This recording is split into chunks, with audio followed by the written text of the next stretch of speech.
iyong mga pananalita ay lumilikha ng kayamanan, ang nakalimutang lihim ni Florence Scovel Shinn. Maniwala ka ba kung sasabihin kong may tainga ang pera? Na naririnig nito ang iyong mga pagrereklamo, ang iyong mga takot at ang iyong mga dalangin. Eksakto iyan ang sinisimulang kumpirmahin ng Biblia at ngayon maging ng siyensya. Kumusta? Ako si Florence Scovel Shinn. At halos isang siglo na ang nakalipas, itinuturo ko ang parehong katotohanan na inihayag ni Jesus, bibigyan ang bawat isa ayon sa kanyang pananampalataya. Ngunit ang hindi napapansin ng marami ay nagsasalita ang pananampalataya. At anuman ang iyong sinasabi ng may matibay na paniniwala ay nagsisimulang maging iyong katotohanan. Ang salita ng Diyos ay ang manual ng kasaganaan ng tao. At ngayon, nais kong ibunyag sa iyo ang formula ng kayamanan, hindi ang nakakamit sa pamamagitan ng pagod na pagtatrabaho, kundi ang nagpapakita sa pamamagitan ng binibigkas na salita, ng pananampalataya, at ng nakaayon na kamalayan. Maghanda ka. Dahil ang sasabihin ko sa iyo ay maaaring hamunin ang lahat ng iyong natutuhan tungkol sa pera, pagsisikap, at pagiging karapat-dapat.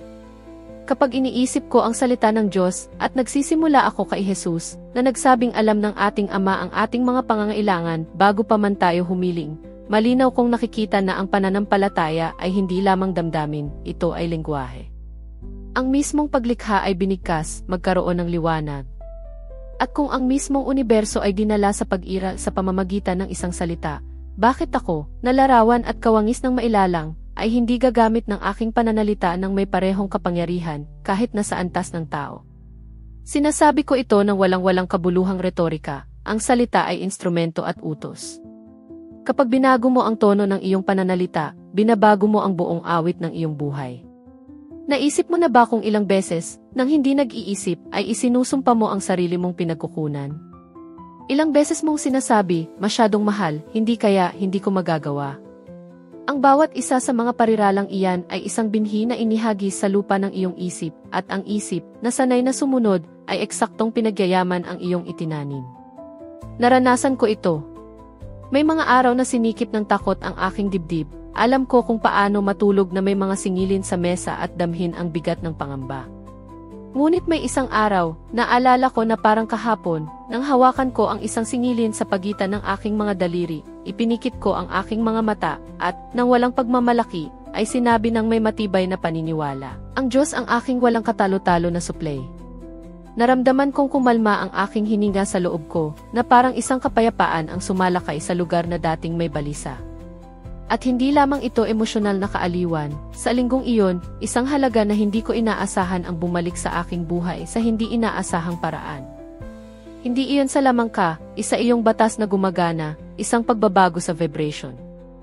Ang pagkakaiba sa pagitan ng salitang sinabi ayon sa nakasanayan at salitang sinabi ng may pananampalataya, ay tulad ng pagkakaiba sa pagitan ng isang kandila at isang parola. Ang una ay nagbibigay liwanag sa agaran. Ang pangalawa ay gumagabay sa mga barko. Kung nais mong ilapat ito sa iyong pang-araw-araw na buhay, magsimula sa pakikinig sa sarili na parang ibang tao ka. Magbigay pansin sa loob ng isang araw sa mga parirala na lumalabas sa iyong bibig, ang wala akong, ang siguro, ang buntong hininga ng pag-aalala. Isulat ang lahat.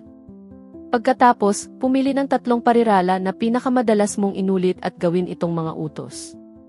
Palitan ang wala akong pera ng inaabot ako ngayon ng supply ng aking Diyos. Palitan ang imposible ito ng binubuksan ng Diyos ang mga pinto para sa akin sa tamang panahon. Sabihin ang mga pariralang iyan ng malakas pagkagising. Ilagay ang mga ito sa salamin sa banyo. Hipuin ang isang singilin ng iyong mga kamay at magbigay ng basbas. Ang yamang ito ay lumaganap at bumalik na dumarami. Tanggapin ang basbas ng Diyos at paglingkuran ako ng maayos at mapayapa. Ang simpleng kilos na ito, ang paghawak at pagdedeklara, ay nagpapabago sa iyong panloob na tindig. Hindi ito pamahiin, isa itong espiritual na pagsasanay na may praktikal na epekto. Huwag baliwalain ang siyensya na nagpapatunay sa kasanayang ito.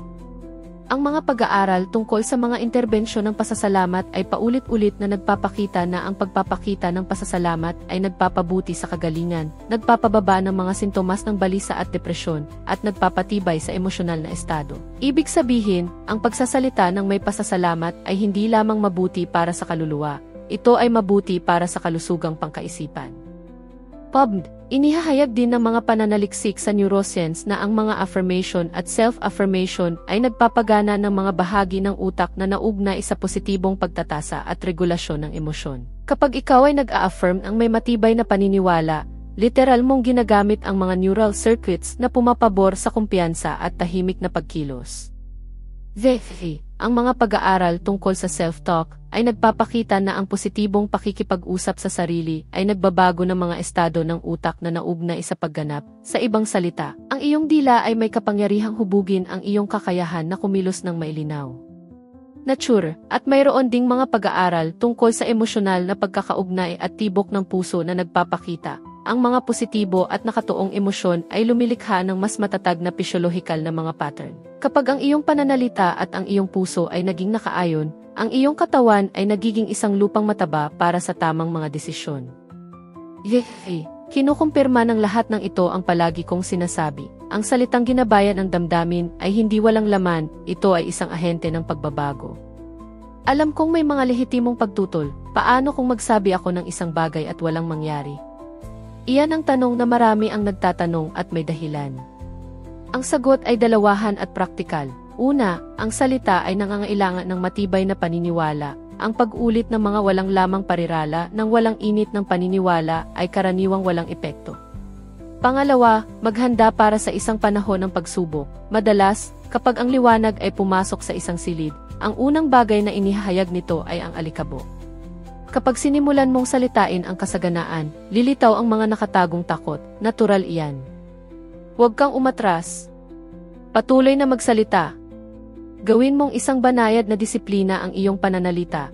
Sabihin ang parirala ng minsan ng may pananampalataya, at pagkatapos ay ulitin ng walang balisa, tulad ng isang nagtatanim ng punla at hinahayaang lumaki ito.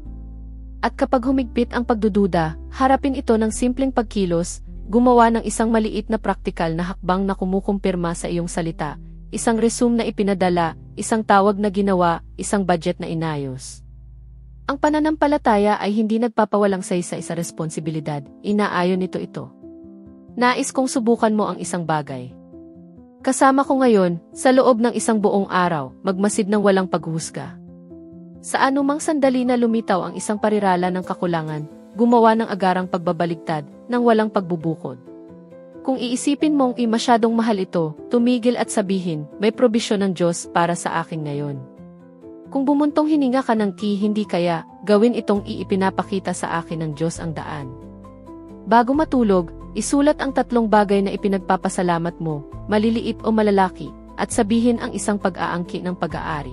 Ako ay sinusuplayan, ang akin ayon sa banal na karapatan ay dumarating sa akin. Ang simpleng kasanayang ito ay lumilikha ng isang pagkakapare-pareho na kinikilala ng di nakikitang mundo. At huwag kang magkamali, nananaig ang pagkakapare-pareho sa panandaliang simbuyo. Huwag mong ipagkamali ang pananampalataya sa simbuyo, ang pananampalataya ay banayad at inuulit na disiplina. Nais ko ring magbahagi ng isang kaso na lubos na nagmarka sa akin, isang personal na alaala na karaniwang tumatama sa mga taong pinagtatrabahuhan ko. Isang umaga ng taglamig, mayroon lamang akong ilang mga barya sa bulsa. Nagliliwanag ang mga bintana ng tindahan at naramdaman ko ang dati ng panginginig ng takot. Sa halip na sumuko, sinabi ko sa sarili ko, mahina, halos tulad ng isang lihim sa isang kaibigan, walang paghihiwalay sa banal na isip. Ang lahat ng akin ayon sa banal na karapatan ay dumarating sa akin ngayon sa ilalim ng biyaya. Nagpatuloy ako sa paglalakad, inuulit ang pariralang iyon tulad ng isang sumasabay sa mga hakbang ng isang kanta. Nang hapong iyon, dumating ang isang sulat, naaalala ng isang dating kliyente ang isang bayad at nagpadala ng higit pa sa napagkasunduan. Umiyak ako, hindi dahil sa kahihiyan, kundi dahil sa kagalakan, dahil doon ko naunawaan na ang salita, na kaakibat ng panloob na kapayapaan, ay nagpapabago sa takbo ng mga pangyayari. Ang karanasang iyon ay lumikha sa akin ng pinaghalong ginhawa at malalim na pasasalamat. Kung nararamdaman mo ang parehong panginginig ngayon, alamin mong hindi ko ito sinasabi dahil sa teorya, kundi dahil sa buhay na karanasan. Ngayon, inilalapat sa kasalukuyang panahon, kung nahaharap ka sa kawalan ng trabaho, sabihin sa umaga, ang daan patungo sa tiyak at pinagpalang trabaho ay binubuksan para sa akin. Kung mayroon kang maliit na negosyo na halos hindi nakaligtas, ideklara, ang bawat customer na pumapasok ay nakakahanap ng halaga at nagpaparami ng aking kayamanan. Kung nagbabayad ka ng mga utang, hawakan ang bawat singilid ng may paggalang at sabihin, ang yamang ito ay lumaganap at bumalik na dumarami. Gawin ang lahat ng ito ng may damdamin, hindi tulad ng isang slogan, kundi tulad ng isang dekreto na nagdadamit sa iyong dibdib ng kapayapaan. At habang nagsasalita ka, pakinggan ang iyong intuition. Madalas, ituturo ng intuition ang isang praktikal na hakbang na maaari mong gawin, isang mensahe, isang kahilingan, isang alok ng serbisyo, at ang mga pagkilos na iyon, na nakaayon sa pananalita, ang nagpapalit ng salita sa resulta. Panghuli, hinihiling ko sa iyo ang isang seryosong tanong. Kung ang sinasabi mo ngayon ay magiging katotohanan bukas, ano ang pipiliin mong sabihin? Ang sagot sa tanong na iyon ay naghahayag ng lengguwahe na iyong nilinang at, sa makatuwid, ang kinabukasan na iyong tinatawag. Simulan mong magsalita na parang nasa iyo na ang hinahanap mo. Gawin ito ng may kasimplihan, ng may paggalang, at ng may tapang. Ang salitang isinilang sa puso at lumabas ng may kapayapaan ay bihirang bumalik ng walang laman, ito ay nagtatayo, nagpapagaling, umaakit. Sa makatuwid, bantayan ang iyong dila tulad ng isang hardinero na nagpoprotekta sa taniman. Alisin ang mga damo ng pagrereklamo, magtanim ng mga binhi ng pasasalamat, at diligan ang mga ito araw-araw ng iyong tiwala. Makikita mo, hakbang-hakbang, ang suplay na nag-aayos muli pabor sa iyo. Ang isip ay ang lupa kung saan nagsisimulang sumibol ang lahat ng kayamanan. Tulad ng alam ng magsasaka na ang uri ng ani ay depende sa uri ng binhi na kanyang itinatanim, natutunan ko na ang bawat salitang binibigkas natin ay isang buhay na binhi na inihagis sa di nakikitang lupang iyon na tinatawag na kamalayan.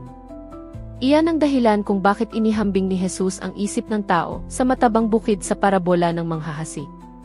Ang binhi ay laging pareho, ang salita, ngunit ang lupa ay naiba sa bawat tao. At ang nagtatakda sa lupaing iyon ay ang pinaniniwalaan niya tungkol sa Diyos, tungkol sa sarili at tungkol sa buhay. Kapag ang isip ay pinatigas ng pagdududa at takot, walang salita ang namumulaklak. Kapag ito ay pinalambot ng pananampalataya at pasasalamat, maging ang pinakamaliit na deklarasyon ng tiwala ay nagiging isang masaganang ani. Nakita ko na itong nangyari ng maraming beses. Naaalala ko ang isang batang babae, talentadong artista, na lumapit sa akin nang nawawala ng pag-asa. Nagtrabaho siya sa loob ng maraming taon ng may dedikasyon, ngunit paulit itong sinasabi, ang aking trabaho ay hindi nagbibigay ng pera. At ang buhay, na masunurin tulad ng dati, ay kinumpirma ang sinabi niya. Hiniling ko sa kanya na baguhin ang usapan. Sinabi ko sa kanya, ipahayag ng malakas, ang aking trabaho ay nagdudulot sa akin ng kagalakan, pagkilala, at malaking gantimpala. Inakala niyang naive ito, ngunit sumunod siya. Inulit niya ang parirala araw-araw ng may katahimikan, hindi tulad ng isang nagmamakaawa, kundi tulad ng isang nagpapatunay ng isang katotohanan. Wala pang isang buwan, nakatanggap siya ng isang alok na nagparami ng kanyang kita. Hindi lamang siya nabayaran ng mas mahusay, ngunit naramdaman din niya ang kasiyahan na makita at mapahalagahan. Nang muli ko siyang makita, sinabi niya sa akin, Florence, parang sa wakas ay pinakinggan ako ng buhay. At mumiti ako, dahil laging nakikinig ang buhay, naghihintay lamang na salitain natin ang tamang lengguwahe. Ang isip ng tao ay tulad ng isang espiritual na recorder. Ang bawat parirala na binibigkas natin ay nag-iiwan ng isang impresyon sa subconscious, na, sa turn, ay humuhubog sa panlabas ng mga kalagayan. Tinatawag ng modernong psikolohiya ang prosesong ito na autosuggestion, at inilalarawan ng neuroscience kung paano lumilikha ng mga neuronal path ang pag-ulit ng mga salita at pag-iisip. Sa simpleng salita, ang inuulit mo, sinasanay mo ang iyong utak na paniwalaan. At ang pinaniniwalaan ng utak, sinusunod ng katawan, emosyon at kapaligiran. Kapag sinabi mong hindi kaya, isinasara ng isip ang mga daan. Kapag sinabi mong ibinubuksan ng Diyos ang perpektong daan, ang utak ay nagsisimulang maghanap ng mga posibilidad. Walang supernatural, ito ang kooperasyon sa pagitan ng espiritu at ng banal na istruktura na nasa iyo. Karamihan sa mga tao ay nagsasalita na parang biktima ng mga kalagayan, at hindi napagtanto na sila ang may akda ng mga ito. Ang mga salita ay mga espiritual na plano. Ang pagsasabi ng wala akong sapat ay katulad ng paghahatid ng isang disenyo ng kakulangan sa batas ng buhay at pag-asang pipinturahan nito ng kasaganaan sa ibabaw nito. Ang batas ay napakatarungan. upang salungatin ang sarili nitong utos. Nagbubunga ito eksakto ng natatanggap nito. Ito ay tulad ng lupa, kung nagtanim ka ng trigo, ibabalik nito ang trigo. Kung nagtanim ka ng damo, hindi ito magbabalik ng mga bulaklak kahit na umiyak ka sa bukid. Ang lupa ay ginagawa lamang ang tungkulin nito.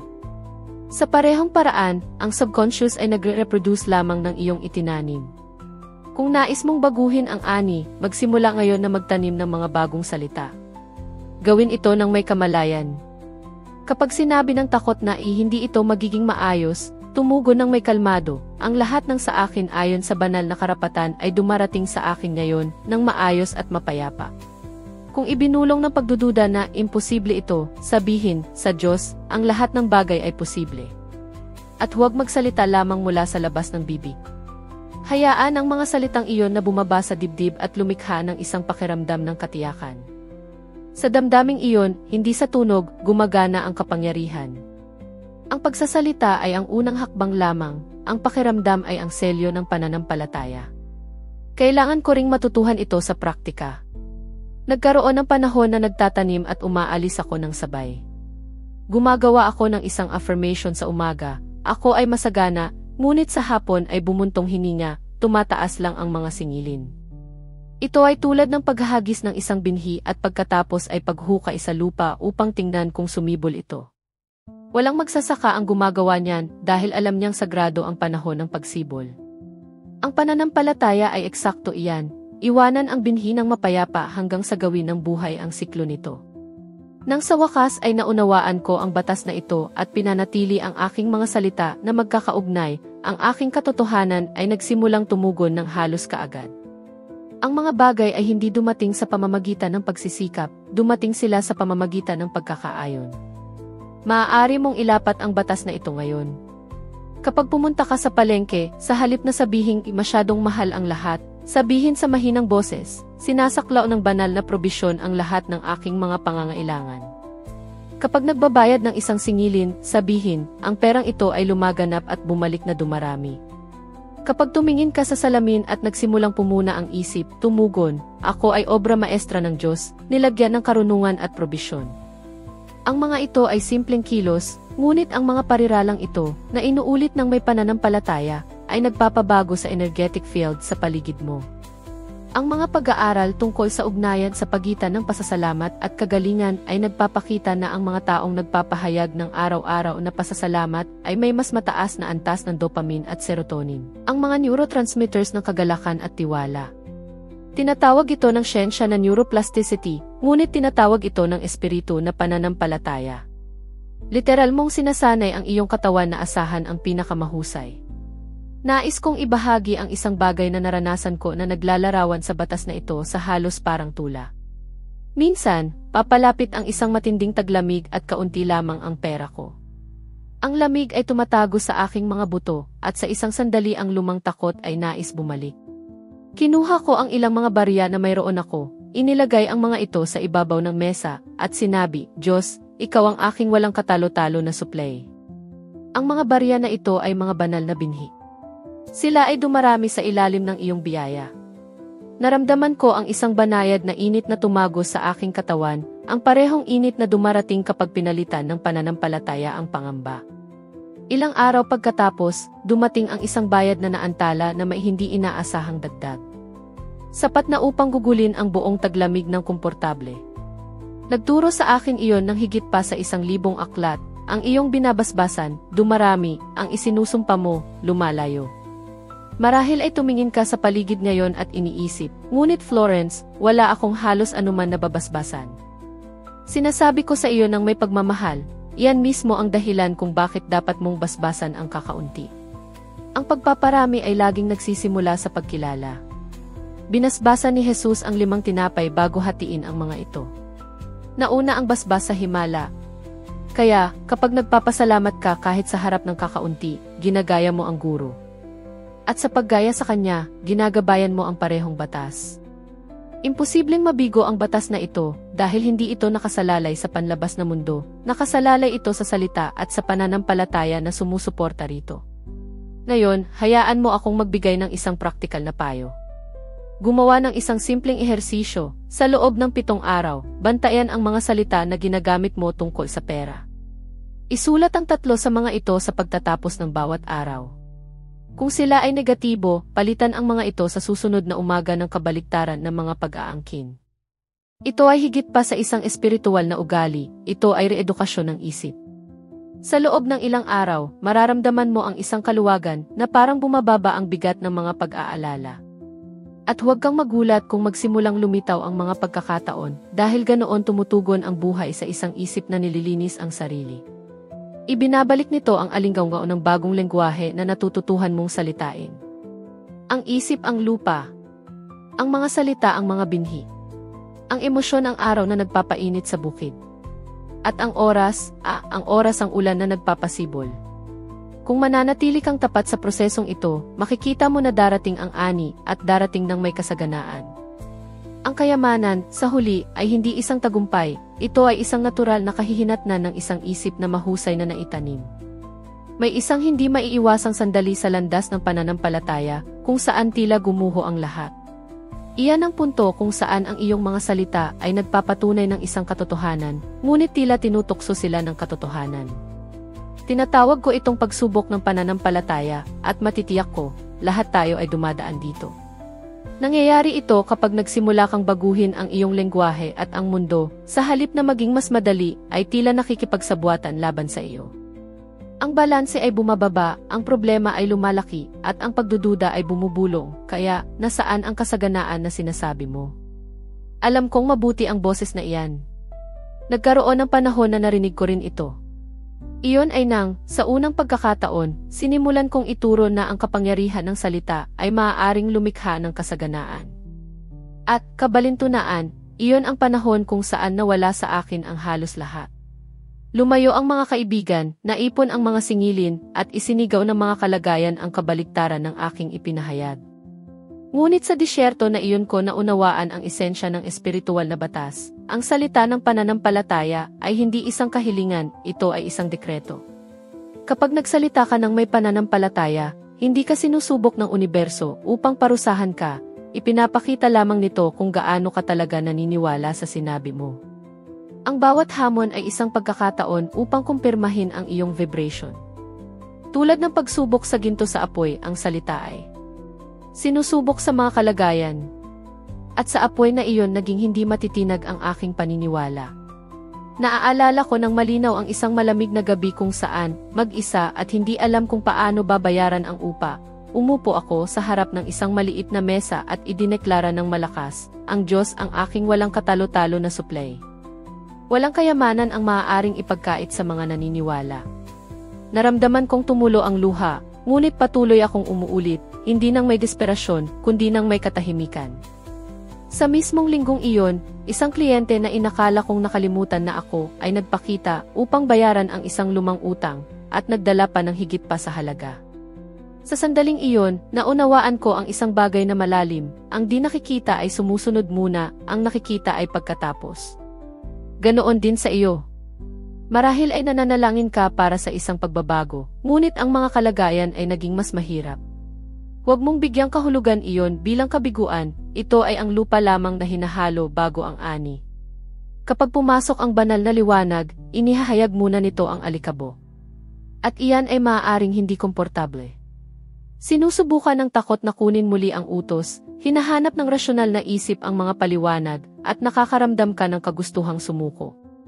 Ngunit ang tunay na pananampalataya ay hindi ang kawalan ng takot, ito ay ang pagsasalita sa kabila nito. Ang pagsasabing maglalaan ang Diyos kahit na mukhang walang laman ang pantry. Ang pagdeklara ng ako ay masagana kapag ang bank statement ay tila sinasalungat ka. Mayroong espiritual at psikolohikal na puwersa sa gawaing ito. Ipinapakita ng modernong pananaliksik na kapag pinananatili natin ang isang positibong pananaw, kahit sa harap ng kahirapan, naglalabas ang utak ng mga neurotransmitters na nagpapatibay sa paggawa ng desisyon at nagpapababa ng takot.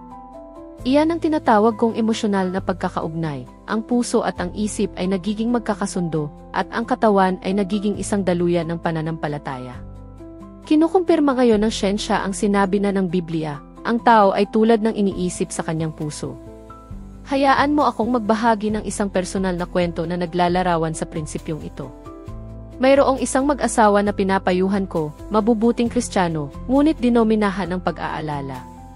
Nawalan siya ng trabaho at siya, na balisa, ay sinasabi araw-araw, kami ay wasak. Isang araw, umupo ako kasama sila at hiniling na palitan nila ang pariralang iyon ng iba. Nagbubukas ang Diyos ng isang bagong daan para sa amin. Sa simula, naramdaman nilang katawa-tawa sila dahil patuloy na dumarating ang mga singilin. Ngunit, sa kabila nito, tapat silang umulit araw-araw. Pagkalipas ng 3 linggo, nakatanggap ang lalaki ng isang alok na magtrabaho sa isang ganap na naiibang larangan na may mas mahusay na sweldo at katatagan. Naunawaan nila ang tila teorya dati, ang mga salita ay tulad ng tulay sa pagitan ng di nakikita at ng tunay. Marahil ay dumadaan ka sa isang panahon kung saan ang hindi ay tila mas madalas kaysa sa Marahil ay nanalangin ka, nagdeklara, naniwala at gayon paman ang resulta ay hindi pa dumarating. Tandaan, ang pananampalataya ay isang proseso, hindi isang salamangka. Hindi sumisibol ang binhi sa araw na ito ay itinanim. Mayroong panahon ng pag-uugat ng nakatagong pagpapalakas. At kung minsan, ang panahong iyon ay nagbabalat kayo bilang kabiguan. Ang lihim ay huwag baguhin ang sinasabi habang hindi pa lumilitaw ang ani. Ang salita ay tulad ng isang palaso, kapag inilunsad na, huwag nang bumalik upang subuking muling idirekta ito. Maghintay ng tahimik at may tiwala. Nagkaroon ng isa pang sandali sa aking buhay kung saan kailangan kong ilapat ang espiritual na pasensya na iyon. Pagkatapos ng isang panahon ng kasaganaan, dumadaan ako sa isang yugto ng kakulangan. Alam ko na ang kapangyarihan ng salita, ngunit inaamin ko, tinukso pa rin ako ng takot. Nanalangin ako at nag-affirm, ngunit sa loob ay may bumubulong, paano kung sa pagkakataong ito ay hindi ito gumana? Isang araw, nagbabasa ng Isayas, natagpuan ko ang bersikulo, ganyan din ang mangyayari sa salita na lumalabas sa aking bibig, hindi ito babalik sa akin ng walang laman, kundi gagawin ang aking kaluguran. Huminto ako at naunawaan ko na, kung nilikha ako sa larawan ng Diyos, ang aking mga salita ay hindi rin babalik ng walang laman kapag sinasalita ng may pananampalataya. Sa sandaling iyon, nagpasya akong huwag umatras. Patuloy akong nag-affirm ng may katahimikan at kagalakan. At unti-unti, nag-ayos muli ang lahat, mga bagong pagkakataon, mga bagong imbitasyon, bumalik ang daloy. Ang buhay Kristiyano ay hindi malaya sa mga pagsubok, ito ay gawa sa mga ito. Ngunit ang bawat pagsubok ay may parehong layunin, upang linisin ang salita hanggang sa tunog ito ng katotohanan sa puso. Kaya, kapag dumating ang takot, magsalita ka. Kapag sumigaw ang pagdududa, basbasan mo. Kapag kumatok ang kakulangan sa pinto, sabihin ng kalmado, ito rin ay Diyos, ito rin ay mabuti, ito rin ay naglilingkod sa akin. May kapangyarihan ang pariralang iyan dahil ginagawang pagtanggap ang paglaban at ginagawang pag-aaral ang sakit. Ang disyerto ay hindi parusa, ito ay pagsasanay. Sa disyerto nagiging mas malinaw ang boses ng Diyos. Ngayon, marami ang tatawag sa prosesong ito na resilience, positive mindset, o emotional intelligence. Tinatawag ko itong aktibong pananampalataya. Ito ang parehong prinsipyo na may ibang pangalan. Nagbibigay lamang ang siyensya ng mga bagong salita sa mga lumang katotohanan. Ipinapakita ng mga pag-aaral tungkol sa sikolohiya ng pag-asa na ang mga taong nagpapanatili ng mga positibong deklarasyon sa harap ng mga krisis ay may mas malaking pagkakataon na bumangon muli. Sasabihin ko, nagsasanay lamang sila ng kapangyarihan ng pagpapahayag. Kung nais mong ilapat ito ngayon, gawin ang sumusunod, pumili ng isang bahagi ng iyong buhay na tila natigil. Maaaring ito ay pananalapi, kalusugan o mga relasyon. Sumulat ng isang maikling deklarasyon ng pananampalataya, tulad ng, inihahanda ng Diyos ang perpektong daan para sa akin. At ideklara ito araw-araw kahit na tila walang nangyayari. Huwag sabihin na parang isang kahilingan, sabihin na parang natanggap mo na. Sa panahon ng proseso, mapansin ang maliliit na palatandaan, isang ideya, isang pag-uusap, isang hindi inaasahang imbitasyon. Sila ang mga unang patak ng ulan bago ang ani. At, mangyaring, huwag mong ipagkamali ang pananampalataya sa katigasan ng ulo. Nagpipilit ang katigasan ng ulo dahil sa takot, nagpupursige ang pananampalataya dahil sa pag-ibig. Kapag nagsalita ka mula sa pag-ibig at tiwala, nagbabago ang tunog ng iyong mga salita, mayroong kapangyarihan sa kanila. At kinikilala ng espiritual na mundo ang tonong iyon, tulad ng pagkilala ng isang ina sa boses ng kanyang anak. Ang tunay na pananampalataya ay may tahimik na kagandahan. Hindi nito kailangang patunayan ang anuman, nananatili lamang ito. At kapag dumating ang tamang oras, sumusuko ang mga kalagayan. Nakita ko itong nangyari sa aking buhay at makikita mo rin. Dahil ang salita ng pananampalataya ay isang buhay na binhi at ang pagsubok ay hindi ang katapusan, ito ay ang sandali lamang kung saan nagtatanong ang Diyos, talaga bang naniniwala ka sa sinabi mo? Kung ang sagot ay kung gayon patuloy na magsalita. Magsalita hanggang sa sumuko ang di nakikita. Magsalita hanggang sa tumahimik ang takot. Magsalita hanggang sa lumitaw ang himala sa harap ng iyong mga mata, kasing natural ang pagsikat ng araw pagkatapos ng madilim na gabi. Ang tunay na kasaganaan ay nagsisimula kapag naunawaan mo na ang kayamanan ay hindi isang pangyayari, ito ay isang estado ng kamalayan. Ito ang nakikitang refleksyon ng isang isip na nakaayon sa salita ng Diyos. At ito ang formula ng kayamanan, salita panandang pandagdag pananampalataya, panandang pandagdag pasasalamat katumbas equals manifestasyon. Simple, ngunit malalim. Ang lahat ng umiiral sa material na mundo ay nagsisimula muna sa lengguwahe ng espiritu. Una, nagsasalita ka. Pagkatapos, naniniwala ka. At pagkatapos, nagpapasalamat ka, kahit bago makita ang resulta. Ganyan nagiging katotohanan ang di nakikita. Sa loob ng maraming taon, naobserbahan ko ang mga taong nananalangin para sa kasaganaan, ngunit sinasalita ang kabaliktaran ng nais nila. Sinasabi nila, nagtiwala ako sa Diyos, ngunit pagkatapos ay bumubulong, mahirap ang mga bagay.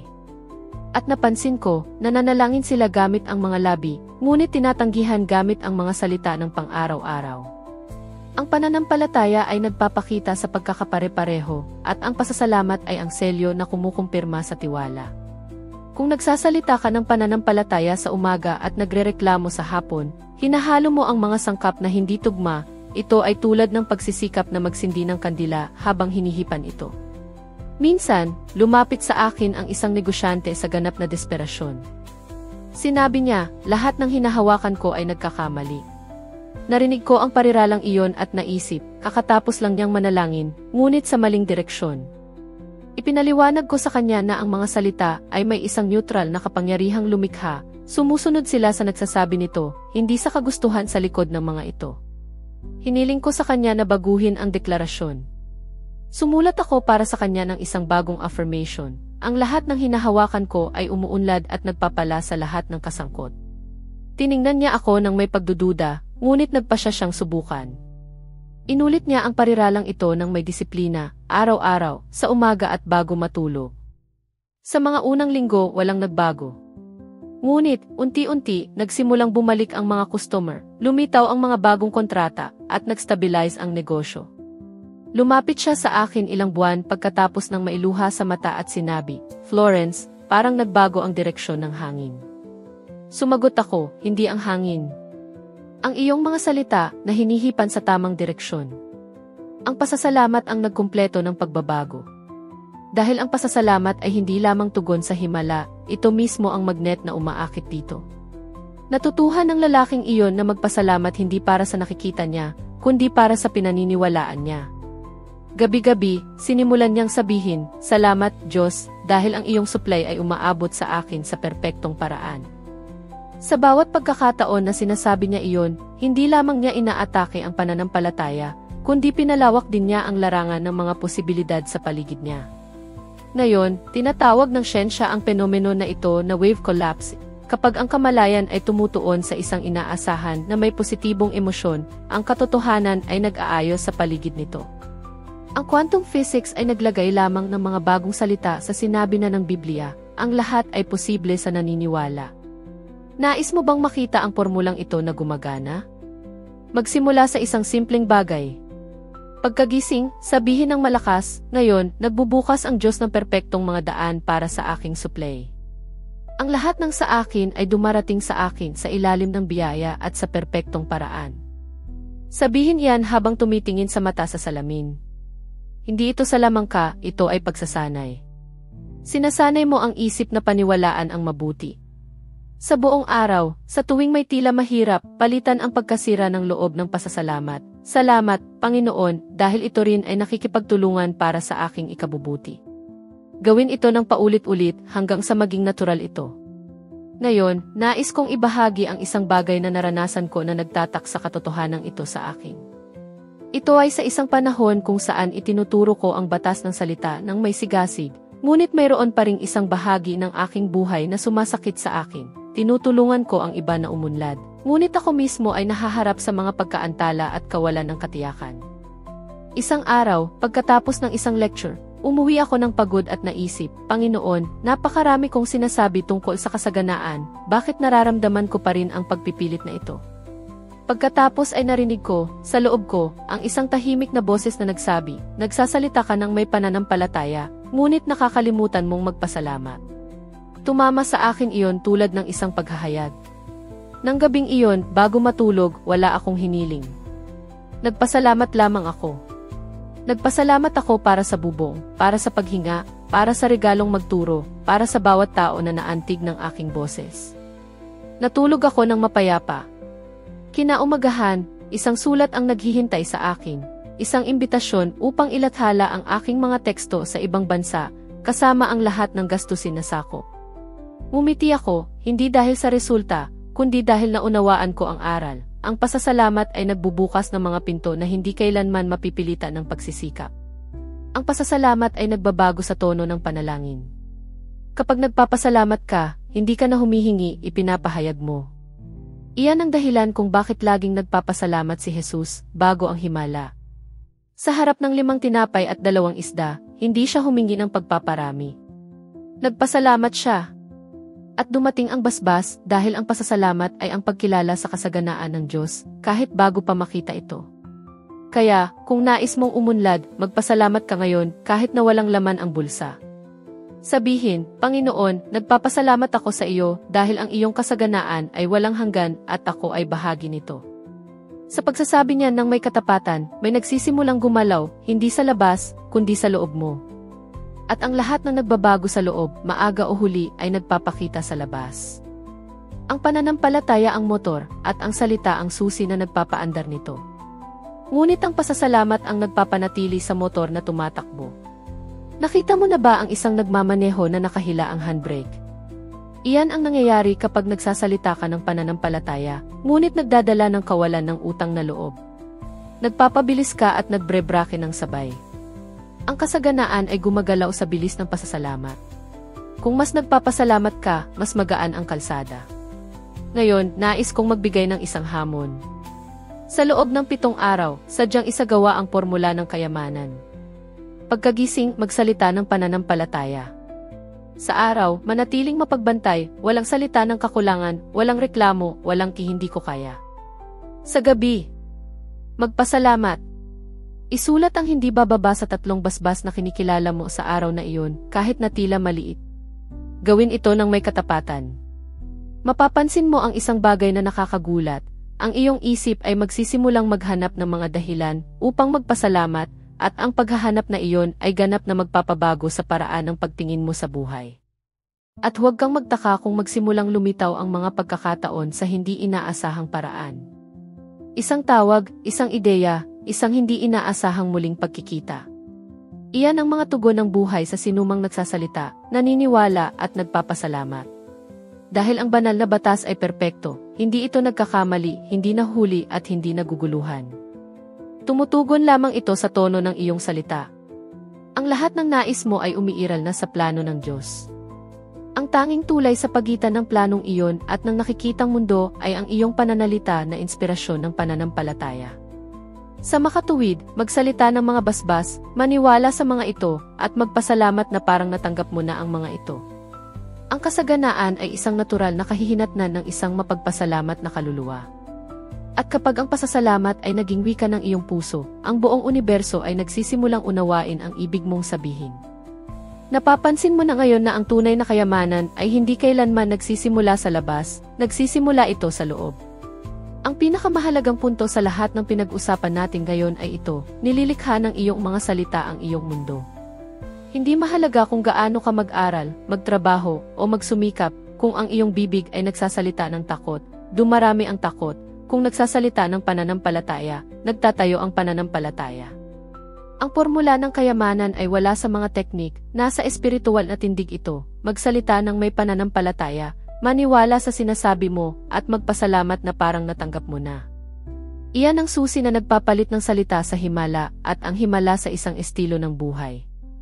At kung naantig nito ang iyong puso, ito ay dahil tinatawag ka ng espiritu upang gawin ang susunod na hakbang.